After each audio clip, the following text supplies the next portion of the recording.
सवाल यह है कि मानेसर मामले का हिंसा का आखिर कौन है मास्टरमाइंड। बार बार एक पक्ष दूसरे पर आरोप लगा रहा है तो दूसरा पक्ष पलटवार कर रहा है, लेकिन इन सब के बीच मोनू मानेसर की ओर से क्या जो वीडियो जारी किया गया था उसके बाद यह हिंसा फैली, या फिर बाकायदा फेसबुक और अन्य सोशल मीडिया के माध्यमों से लोगों को इकट्ठा करके यहां पर दंगा भड़काया गया।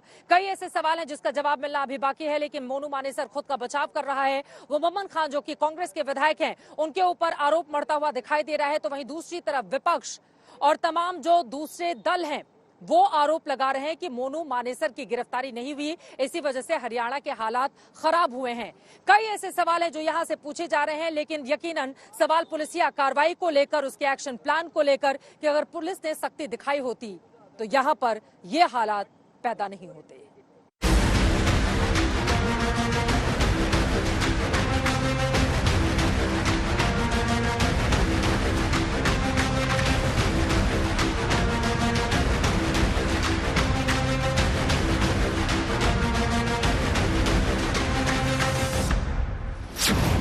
मेवात हिंसा का मास्टरमाइंड कौन?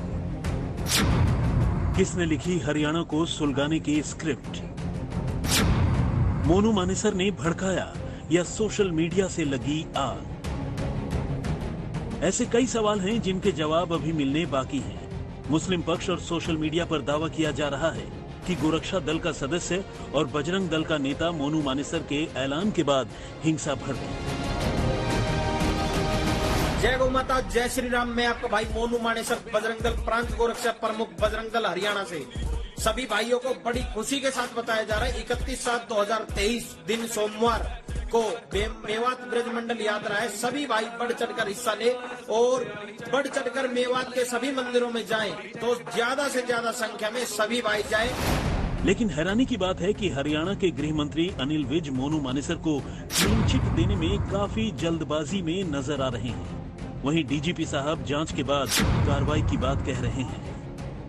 उसको भी हम देख रहे हैं और मैंने भी मोनू मानेसर की वीडियो देखी है। वो कहीं पर भी दंगा करने के लिए नहीं कह रहा है, वो लोगों को यात्रा में पहुंचने के लिए कह रहा है, तो उसको भी हम स्टडी कर रहे हैं। देखिए, जब इस तरह की घटना होती है तो कई सारे प्रश्न उठते हैं। उन प्रश्नों की समीक्षा करना, उसके तह तक जाना, ये एक अलग है। फिलहाल हमारा ध्येय ये है कि जो स्थिति उभर रही है उस पर लगातार नजर रखें और उस पर त्वरित कार्रवाई करें, ताकि आम नागरिकों की जो जान है, उनका जो सामान है, उनका माल है, जो प्रॉपर्टी है, लाइफ है, that is saved and the situation is retrieved. Monu Manesar और उसके समर्थक दावा कर रहे हैं कि हिंसा की आग उसने नहीं बल्कि कांग्रेस विधायक मामन खान ने भड़काई। उधर मामन खान मोनू मानेसर को जिम्मेदार ठहरा रहे हैं। वो उसे सबक सिखाने की खुलेआम धमकी विधानसभा के अंदर भी दे चुके हैं। हरियाणा के मेवात में जो दंगे हुए उसका कनेक्शन पिछले साल राजस्थान के 2 युवकों को हरियाणा में जिंदा जलाने से भी जोड़ा जा रहा है। इस दोहरे हत्याकांड में गोरक्षा दल का मोनू मानेसर आरोपी है। अब के मंत्री याद रखना, ये मेवात गए, इसकी प्यासी ना फोड़ी तो मेवात की हमसे कौन कहेगा। इसने बहुत आतंक उठा लिया मेवात में, 3 लड़कों की हमारी जान ले ली है इसने। मैं और बताता हूं आपको, उसके बाद इसी टीम ने क्या गाड़ी नहीं दी मैंने, इसका क्या है, कैसे मार रहे हैं हमारे आदमियों को, ये कैसे मार रहे हैं। अब मैं जब बोलता, जब हमारे 3 आदमी मरे, मेरा टाइम जा रहा है यार।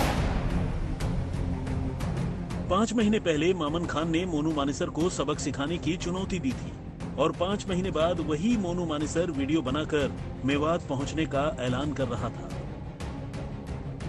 हम खुद यात्रा में शामिल रहेंगे और हमारी पूरी टीम में यात्रा में शामिल रहेगी, तो सभी भाई जोरों शोरों से गौ माता का नाम लेकर, प्रभु श्री राम का नाम लेकर और मेवात यात्रा में बढ़ चढ़कर हिस्सा ले।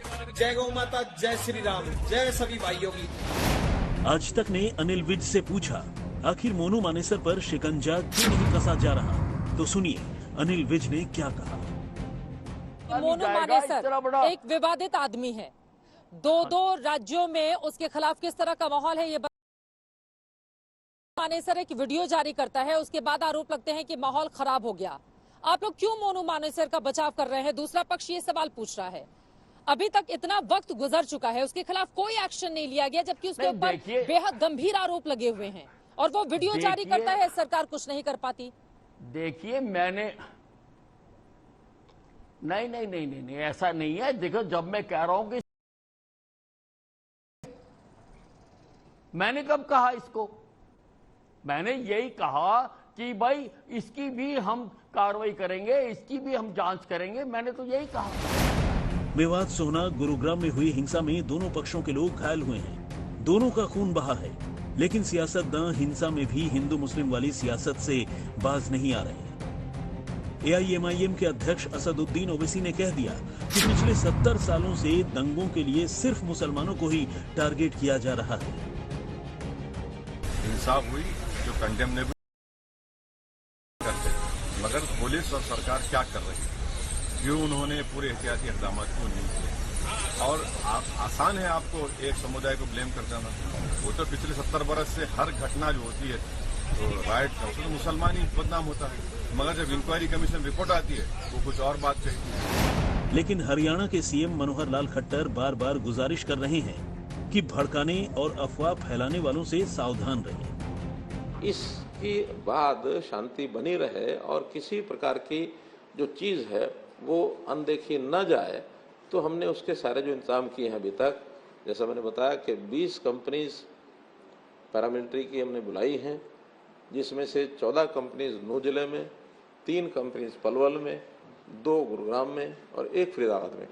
4 कंपनीज की डिमांड आज हमने और की है बाहर के स्थानों के लिए, ताकि एक सावधानी के लिए एक क्योंकि कोई घटनाएं छोटे किसी न किसी स्थान पर जो होती रही हैं, तो वहाँ सबको ध्यान रखा जाए और कोई ऐसी अनलॉफुल एक्टिविटी कोई ना कर सके। बहरहाल हरियाणा की शांति में खलल डालने पर कई सवाल उठ रहे हैं, जैसे क्या पुलिस जल्दी सक्रिय होती तो हिंसा रोकी जा सकती थी? क्या हिंसा और टकराव के इनपुट को पुलिस ने हल्के में लिया? मुस्लिम इलाकों में धार्मिक यात्रा के रूट को ही क्यों नहीं बदला गया? क्या सरकार और जिम्मेदार अधिकारी एक दूसरे पर ठीकरा फोड़ने की कोशिश कर रहे हैं? नूह में हिंसा के बाद सोहना गुरुग्राम में आगजनी तोड़फोड़ को क्यों नहीं रोका जा सका? हर बार की तरह हिंसा की जांच चलती रहेगी, लेकिन सवाल है कि ऐसी चूक का जिम्मेदार कौन है? नूह से अरविंद ओझा, श्रेया चैटर्जी, हिमांशु मिश्र और चित्रा त्रिपाठी के साथ आज तक ब्यूरो। नूह हिंसा पर जमकर सियासत भी हो रही है। आपको बताते चले कि नेताओं की ओर से एक के बाद एक ऐसे जहरीले जुबान से बाढ़ छोड़े जा रहे हैं, जिससे हिंसा खत्म होने के बजाय और ज्यादा भड़क सकती है। RLD के अध्यक्ष जयंत चौधरी की ओर से कहा गया है कि 2024 का चुनाव नजदीक है, इसी वजह से बीजेपी खुद ही हिंसा करवा रही है। उधर पूर्व CM महाराष्ट्र के उद्धव ठाकरे की ओर से मणिपुर और हरियाणा में हुए दंगों का मामला उठाकर सवाल पूछा जा रहा है कि क्या यही राम राज्य है। वहीं दूसरी तरफ मुख्यमंत्री मनोहर लाल खट्टर की ओर से बयान सामने आया है। उनकी ओर से कहा गया है कि जितना भी नुकसान हुआ है दंगाइयों से ही उसका हर्जाना वसूला जाएगा। अब अगली रिपोर्ट देखिए।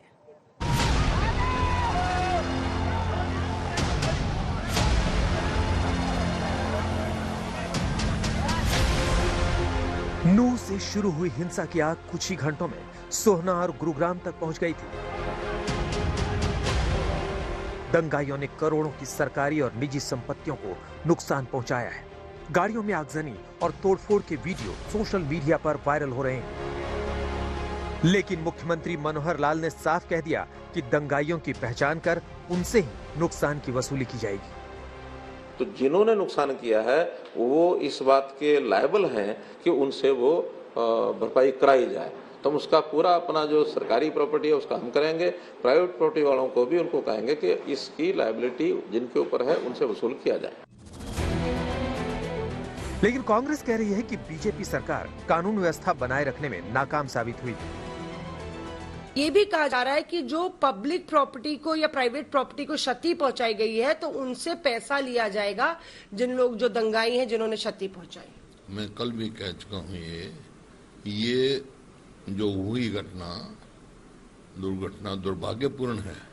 ये इससे बचाव हो सकता था अगर सरकार समय में कदम उठाती। अब तो पैरामिलिट्री फोर्सेस भी आ गई और भी आ गए, पहले कहाँ सो गए थे, जबकि 2 दिन से ये चल रहा था। और ऐसा अंदेशा ये खुद ही कह रहे हैं, कभी कहते हैं साजिश थी, कभी कहते हैं अंदेशा था, कभी कहते हैं हमारे पास खबर।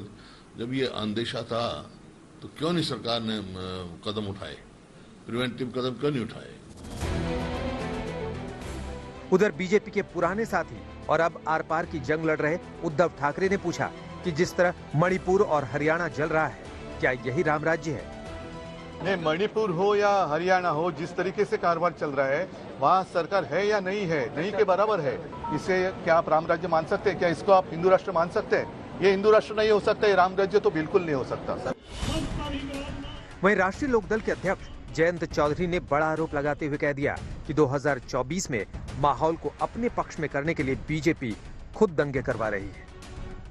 जो लोग आज सत्ता में बैठे हैं, इसलिए ये आरोप लग रहा है, अगर कहीं लग रहा है तो मैं भी सहमत हूँ उस बात से जो लोग शंका व्यक्त कर रहे हैं कि जैसे जैसे चुनावी माहौल होगा, जो लोग राजनीतिक फायदा लेते हैं ऐसा माहौल बनाकर, वो लोग को पूरी कोशिश करेंगे कि देश को आग में डाल दिया जाए।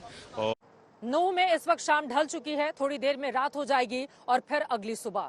उम्मीद यही कि अगली सुबह यहाँ के लोगों के लिए शांति लाए, वैमनस्य और ज्यादा नहीं बढ़े और दंगाइयों के खिलाफ एक ऐसा मैसेज जाए ताकि दोबारा इस तरह की हिंसा करने की हिमाकत किसी की ओर से नहीं की जाए। विशेष में इसी के साथ नूह से अभी के लिए बस इतना ही। देश और दुनिया की तमाम खबरों के लिए आप देखते रहिए आज तक।